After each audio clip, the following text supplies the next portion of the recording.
I remember when we were throwing the first fish party, and we were getting nervous. Like, what if we threw a party and no one showed up? But then the party was great. There was a lot of people there. It was fun.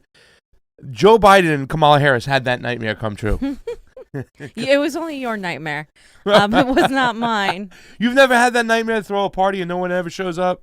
Well, my mom once sent the wrong address to the wrong date on a birthday party. So like 4 people showed up when I was like 10. So it's nothing that I've like been like worried about. But that was my mom's fault.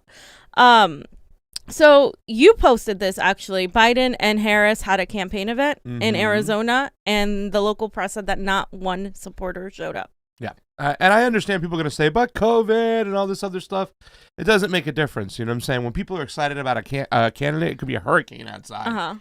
They'll still go. I'll let Donald Trump, they're still going. Bernie Sanders, when it was freezing cold in Brooklyn and you couldn't even feel your fingers. People will go no matter what the circumstances if they're excited about you. Here, it doesn't seem like there's much excitement going on. And Arizona is interesting because Arizona is one of those battleground states. They feel that that's up for grabs. And this was the first time that Kamala Harris and Joe Biden got together since they announced they were running as the dynamic duo. Go ahead, Johnny.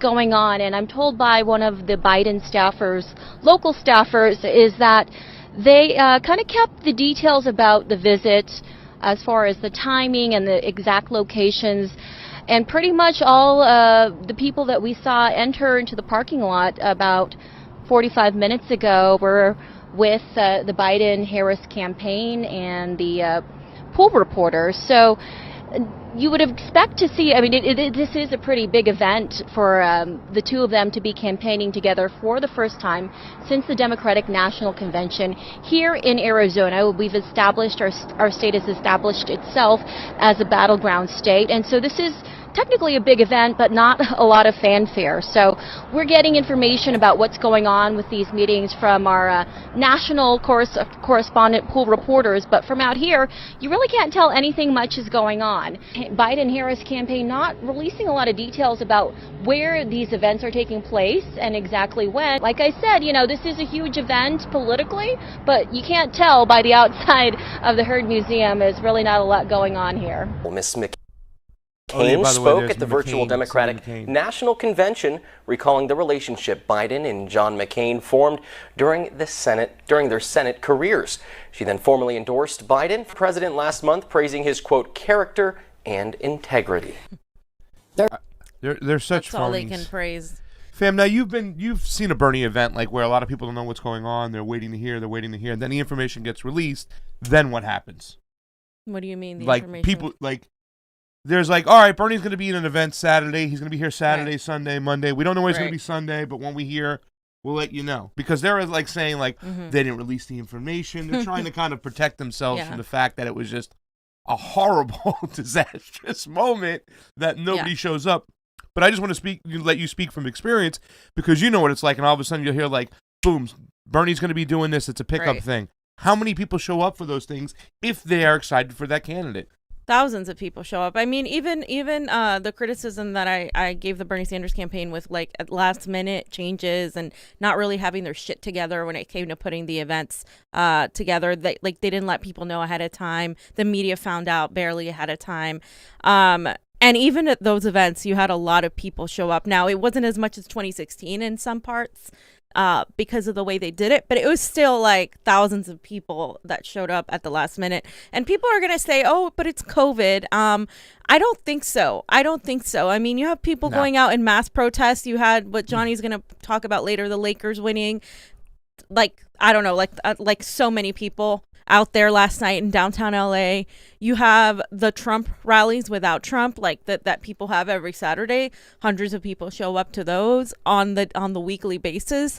You have events where if people want to be there, they're gonna go, even with masks and stuff. They're gonna go. And to say that it's just because of COVID, I think it's ridiculous. We saw the other event where Bernie Sanders was speaking. for Joe Biden, campaigning for Joe Biden. And there was very few people in that event as well. And yeah, it was socially distant. But again, you're still going to have a lot of people who show up if they're excited. And there's literally no excitement for Joe Biden. This is the least amount of excitement I saw. I thought Hillary Clinton was a disaster when she couldn't fill up a gymnasium. When I say Hillary, that one lady by herself, there's like 12 people, and they're like, shut up, lady, just be quiet. And the reason why there's nobody showing up is because they have nothing to offer you. Yep. Fam, I think anybody who believes in these polls, when they tell you that Biden's way ahead of Trump. He's ahead of the other Biden, too. He's ahead of the other Biden, too, you know what I'm saying, in the other Rick and Morty universe. I think you're crazy, ladies and gentlemen, because this is not true. They are trying to gaslight you. They are trying to fool you with Fugazi polls. They're going to try to cheat their way into this whole thing because that's the only shot they got. There is zero excitement. But fam, since they have nothing to offer you policy-wise, because that's why there is no excitement, because now Joe Biden and Kamala Harris are trying to be the better Republican on the stage. They're letting people know 3 times and then tweeting it right after that they will not ban fracking after saying they were going to ban fracking, that they will not defund the police while they're encouraging people to go out into the streets. We have a cool slow-motion video of cool-ass Joe walking in like a nice tailored suit here, fam. So this is going to get people rushing out to the polls. Look what they give you. And this has 3 million views.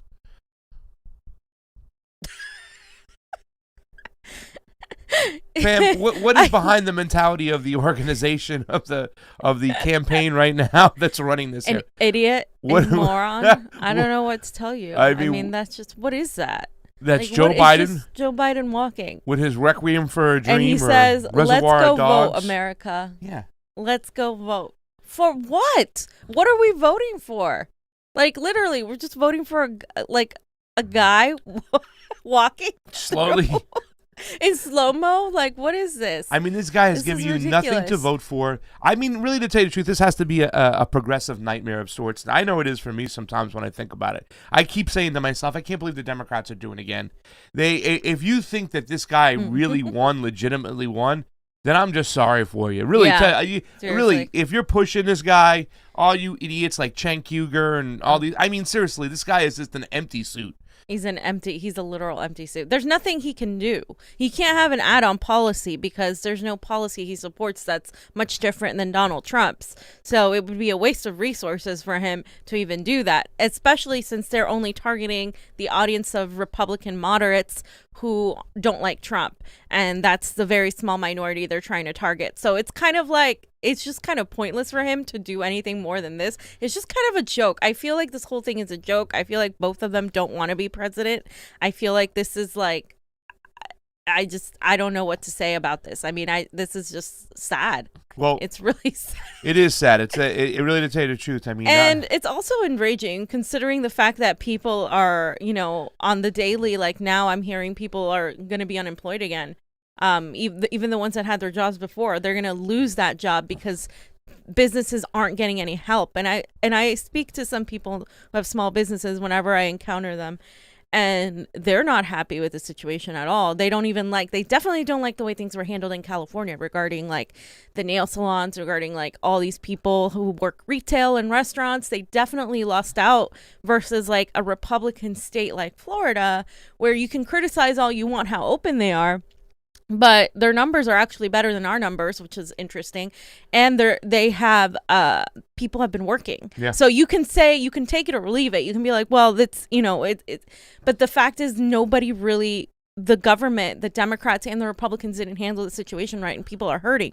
But instead of addressing those concerns, you just do that. Yeah, I mean, it's just the epitome of what the Democratic Party stands for. That's all. That's it. Platitudes and just like little Shazams, little photo Shazams, little videos and stuff like that. Fam, I was stuck on a flight, had to watch a little news. I didn't watch this much this time because I try to sleep as much as I can, but it's the same mentality. You know what I'm saying? It's like Donald Trump bad, he's awful. You got to vote for Joe Biden to restore some decency and sanity to the Oval Office. But the thing that's really bothering me is the way that some of these elitists and these little doctors, whatnot, they chastise people about well, you're doing the wrong thing. I see people out in groups. I have not gone to a restaurant inside myself for months and stuff like that. I understand that, doctor, whatever. I'm like, doctor, most people that are getting infected with the coronavirus are going out there because they have no economic solution to what needs to be done. And nobody's talking about that. Nobody's talking about the fact that, and you can hold the president accountable for this one. You know what I'm saying?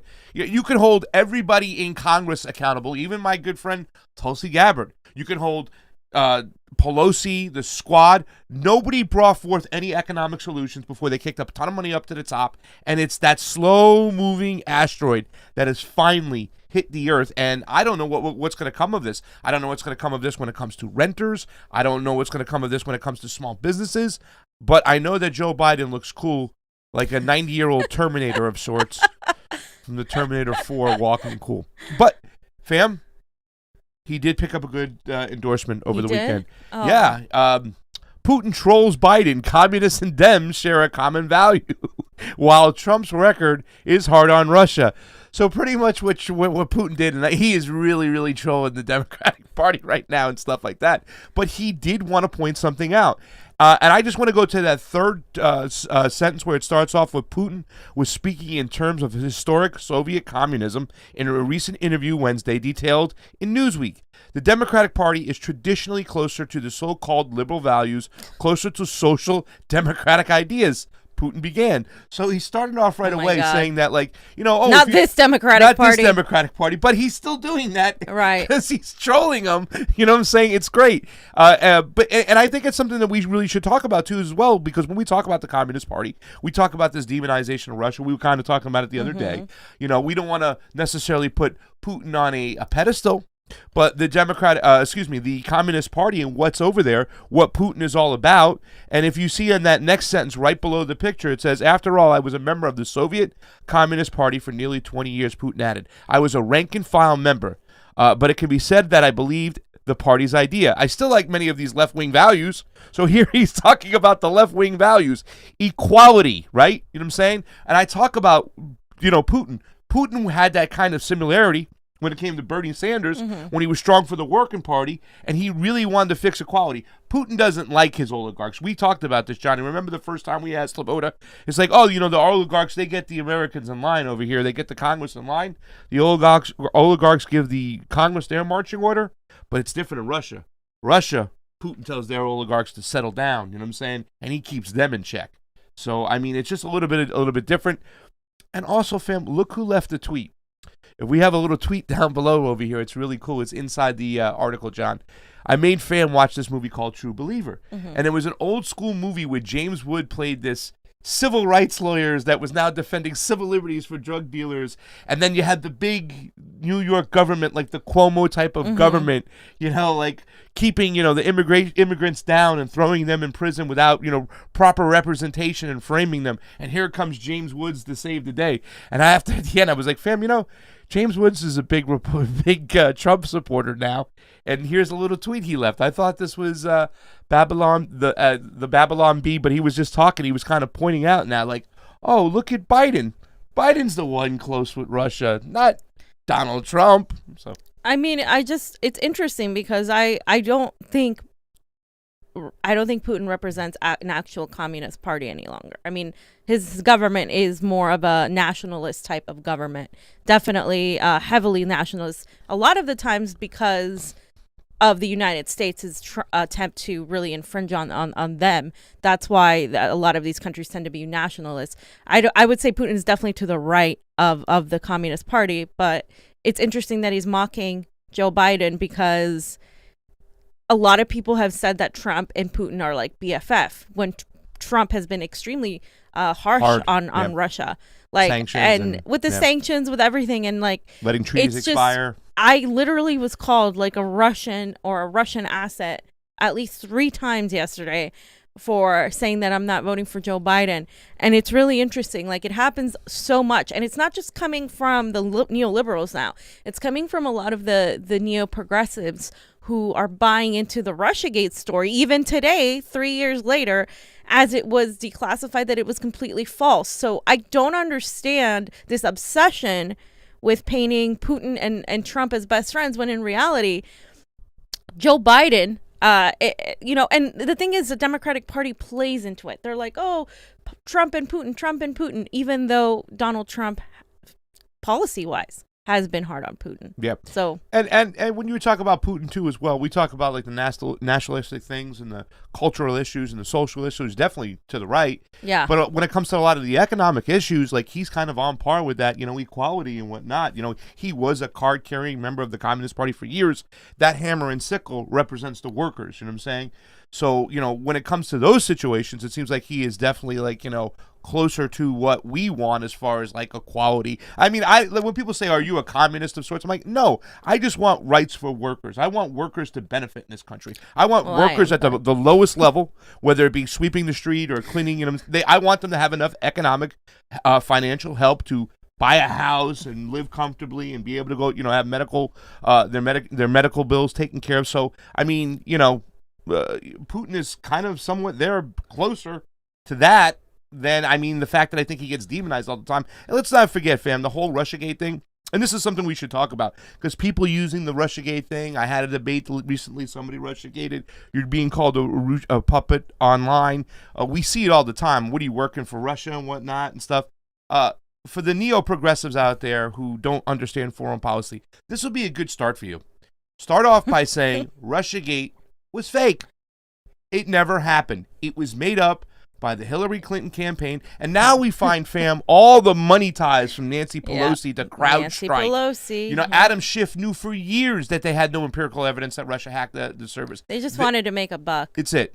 Really? They wanted to make a buck, but they also didn't want to take accountability for losing that election. So, the declassified information, too, from National Security Advisor Ratcliffe. It shows, Brennan's notes. He's got Brennan's notes. So now people tell me, oh, but you don't trust the intelligence agencies? What? Well, now they just declassified. That intelligence agency just declassified it. So now I trust it. Now you're telling me not to trust it? Do you see how stupid and contradictory that is? Not to mention the fact that it's just a knee-jerk reaction of neo-McCarthyite smears. Like, that's all it is. And it's really shitty because you're painting Donald Trump as the innocent person here, which is, like, not something you want to do in an election year anyway.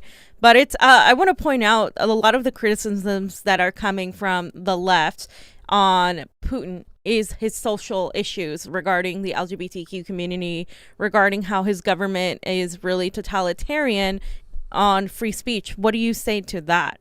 Well, yeah, I'd like to know more about the free speech part and stuff. I haven't really dove into that because I know what the West tries to tell you. Now, we did talk to Sabota, too, about the whole homosexual thing. It's like, we understand that a lot of people are anti-Putin or can take the bait. The manufactured consent is because they think that Putin is just like, a civil, a human rights abuser of sorts, and that he, beats up gay people or jails them, whatnot, and stuff. When we talked about this stuff, it's not such true. Now, the way they won't allow a parade, they don't necessarily have the clubs in sight. You know what I'm saying? I don't think they'll have gay communities like us. But the thing that gets me a little bit pissed off is the fact is that I understand that might be important to you, but it's not the real issue and what's important when it comes to Russia. When it comes to Russia and geopolitics, there's one goal: don't go to war with them. Don't get shit blown up. Take care of our geopolitical issues. Let them get there. We were never always once. We didn't have gay rights. It wasn't that long ago. It wasn't that long ago as well. 8 years ago. We have to understand this. We have to take a geopolitical mindset, step out of it, and say, okay, listen, culturally, I might not like the way they do things. Now, first of all, we don't know as much because we're not over there, too. Mm-hmm. We only know what the West tells us, so we have to dive deep to get the real information. But we might not like what's going over there, but we can't really judge that or have a relationship based upon their cultural differences than ours. You know what I'm saying? Human rights abuses is one thing. We can step in. We can say, hey, no. But, cultural differences in the way they handle things, we might look at them as bad. And I know a lot of progressives will be like, hell no, Putin's awful when it comes to homosexuality. Yeah, I kind of disagree with that because I think it's a human rights abuse to not let people live a normal life for their sexual orientation. Now, I don't think you should use that excuse to promote neo-McCarthyism and to promote more war with Russia. I don't think that's our business. I think at a certain point we have to step back and let the Russians handle Russia. And at a certain point, I feel like a lot of the left uses those excuses to vilify Putin. Not saying that they're not important, and not saying that some of it isn't abuse, but they use that mechanism to foment this hatred and this antagonism towards Russia, which eventually will and can and has escalated into confrontational foreign policy.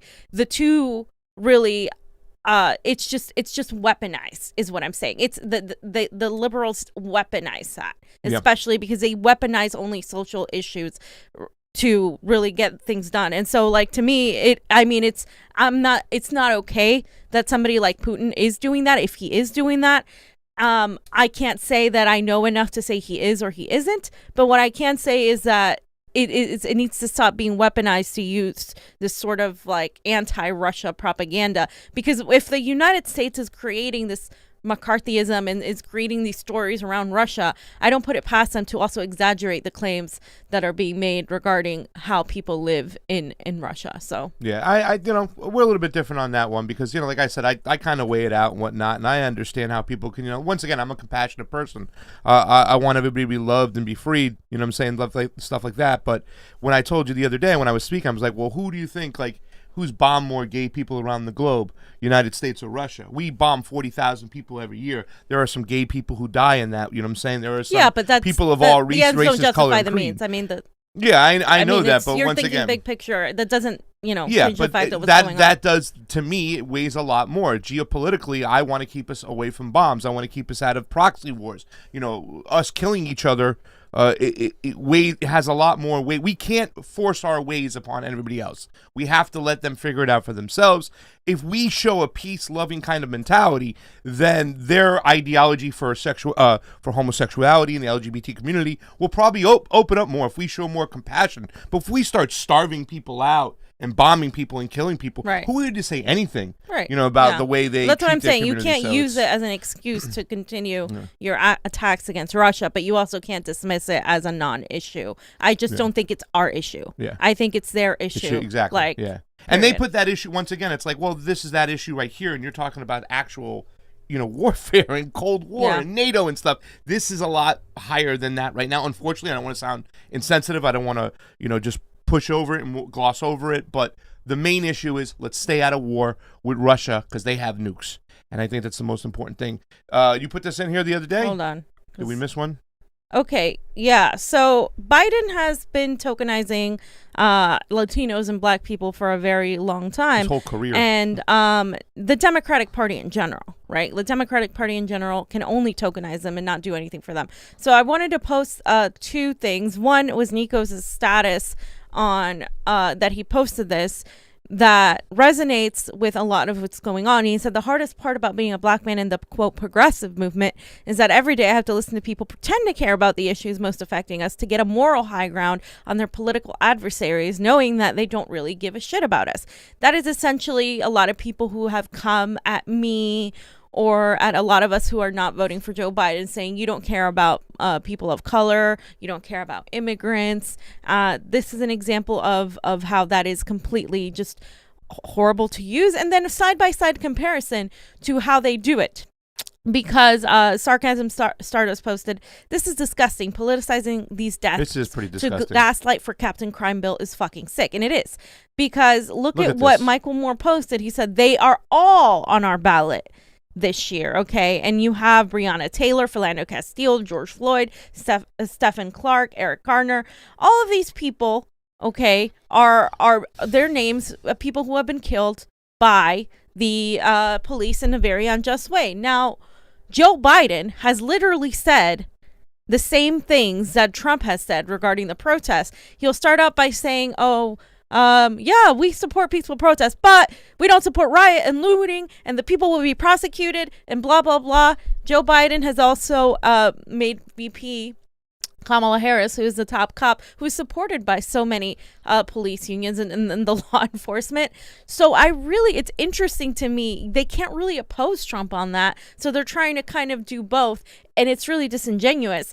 And when Michael Moore is using these dead Black Americans as fodder for political acumen is just disgusting. It's pretty bad. It is literally the epitome of what the Democratic Party does. They use people of color for votes, and they don't do anything for them, because the way to do things for them is to literally listen. Oh, we're not defunding the police. No, we're not going to give you money. We're not going to fix the situation, the economic situation that helps all working people, which is primarily a lot of people of color. So you're not going to address those situations. It's the same bullshit as the latte feminist movement that will give you like fancy hotels with RGB on the wall and golden tampons, but won't do anything to help working class women or the poor, who are mostly women. Like it's just this platitudes and no action, and it's really, I think a lot of us are sick and tired of seeing it. It's worse to me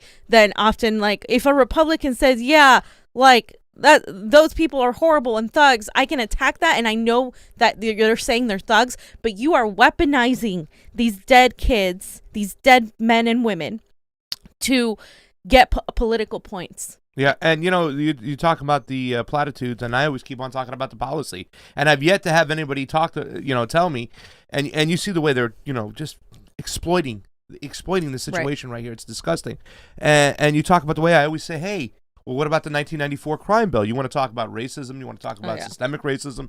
You want to talk about criminal justice? Oh, but that was so many years ago. Oh, it's not. Yeah, that's it. But and they don't even understand what's in that bill and what it really does and how it really punished people of color. I talk about that one provision that it had all these Pell Grants, okay, that all these prisoners had across the country, so they can get a welding degree, they can get a plumbing degree, they can get some type of trade or whatnot, or just education, a college degree, whatnot. Well, in the 1994 crime bill, it pulled away those grants from those prisoners all across the country. Those programs folded overnight. That was Joe Biden who wrote that, and that, to me, is one of the most racist bills out there right now. So the fact that you always say, well, you're privileged if you don't vote for if you don't vote for Joe Biden, but don't you know his policies? Don't you know how racist they are?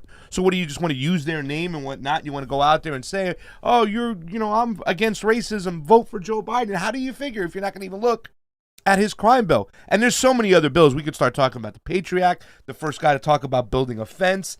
It's disgusting, and they have been tokenizing, and this is the worst candidate, fam, that they could have put up when it comes to social issue, racial issues, criminal justice. He's a Republican. That's it. It's two Republicans competing on who's the best Republican. I mean, that's what this race has turned into. And Andrew Cuomo is another one. Oh, your boy. That has been kind of catered by reportedly Biden's campaign for a possibility of being the attorney general pick, which would make our situation just much, much better. That would be just amazing. So they're convinced that Andrew Cuomo could be considered for Joe Biden's attorney general. And so Cuomo chairs the National Governors Association, and they're hearing that Cuomo's orbit tells Axios that the governor is being pushed for a job and that Biden would consider him based on their long friendship. And the attorney general, of course, would be one of the most politically powerful, I think, positions, and it would be definitely high profile. But to me, an attorney general is about, the law, and it has a lot of power on their hands. This would be horrible. If Biden were to somehow win, this would be absolutely horrible. And people want to pretend that voting for Joe Biden is going to give you somehow progressivism. I don't know why you would think that, but they do, that it's going to be a little bit better than Trump. But it's like, Andrew Cuomo? Yeah. Seriously? Yeah. It's kind of funny because I was the other day, Johnny, when I saw that, and I know we're going to get to it later in the show, the list of things. I'm like, we got to get out in front of Garcetti's house and get out there with these demands and stuff. But when I remember going out to one of the last protests in front of Garcetti's house, all these different groups were talking. And this one young lady named Sabrina talked, and she says, you know what they are, those cops over there? They're class traders. They are class traders. And I was like, wow, that's a good thing. I've never heard anybody say that in a speech. Well, Andrew Cuomo takes more money from billionaires, from the biggest billionaires in this world, than any other politician. So you want to talk about the class trading that's going to go on? Yeah. When a lot of people insinuate that a lot of the laws that are in place are just for the rich to steal from the poor. Well, this is going to cement that. This is really going to laminate that. If you put a guy like Andrew Cuomo in there, watch out for the rich. They're going to be going into the pockets, and you, the poor, will pay. This is an awful selection, fam. This is an awful selection. Well, and it's not confirmed. Andrew Cuomo has denied it, but I just want to say that Andrew, like the AG would also be responsible for like things dealing with police brutality and all of the issues going on, racism, systemic racism, all these things. Andrew Cuomo hasn't been good on that at all. I mean, at all. So it's just a very sad state of affairs when the Democratic Party just continues to prove us right in how bad we think they are, because that's all they're doing. Like we tell you guys that it doesn't matter if you vote for Trump or Biden, because it's the same. They're part of the same oligarchy. Yeah. It's so thinking that the black community and that the minority community are going to somehow be better under Biden. Well, they're just showing you that's not necessarily the case at all, especially the working class people as well, because of what Pasta said, Andrew Cuomo's ties to billionaire oligarchs. Yeah, and you talk about listen, we live in California, go out to New York. These are the two biggest super Democratic controlled Congresses that they have, and a super majority of Democrats over there. There's homeless people under every single bridge. There's homeless people on every single bridge. The Democrats don't give a damn about you. They just act like they do because they got nothing else to give you. Their policies are awful. They're in bed with corporations, and they're going to screw you constantly. And Andrew Cuomo is not a good choice. I mean, just look at the homeless population in New York and California, and that's all you need to know. Yeah. Right? They got a super majority in here. And he's reportedly worse. He reportedly handled the coronavirus crisis worse than Gavin Newsom. So that just tells you the kind of Democrats that. Well, once again, they didn't care about any economic solutions to help you out. Zero. They never pushed for anything. They never did anything to make things, these little Band-Aid solutions like, okay, well, restaurants can't open up indoors. Let's give them a piece of the street. So if you give them 3 tables and then they lose 30, is that going to really help them out? Right. That's not a good solution, especially with the profit margin in restaurants, which is so small. And that's a big part of our economy. You know what I'm saying? So, I mean, they picked winners and losers once again. They gave all this money to the corporations while giving nobody money down below. And once again, there's no surprise, fam. Do you have anything else to say about this? I just said just to lead up into the next topic, that the Democratic Party loses the small business class when they should have that. They should have those people supporting them. They lose them because of the way they don't understand the difference and how to really tailor and help small businesses, because they're too busy helping out corporations. And the Republican Party, sure, they can afford to do that because that's their base. But the Democratic Party is supposed to rip from that and actually be for the workers, be for the small business owners. And instead, a lot of these small business owners vote Republican because they feel like the Republicans take care of them more, which is also false. But that is an opportunity for the Democrats to really go in there and say, no, we're going to fight for this. We're going to fight for that. You get more protections because of your small business. And that just didn't happen during the coronavirus crisis. In fact, the opposite happened, where the vast majority of people giving money right away, some which had to return it because of public outcry, were corporations.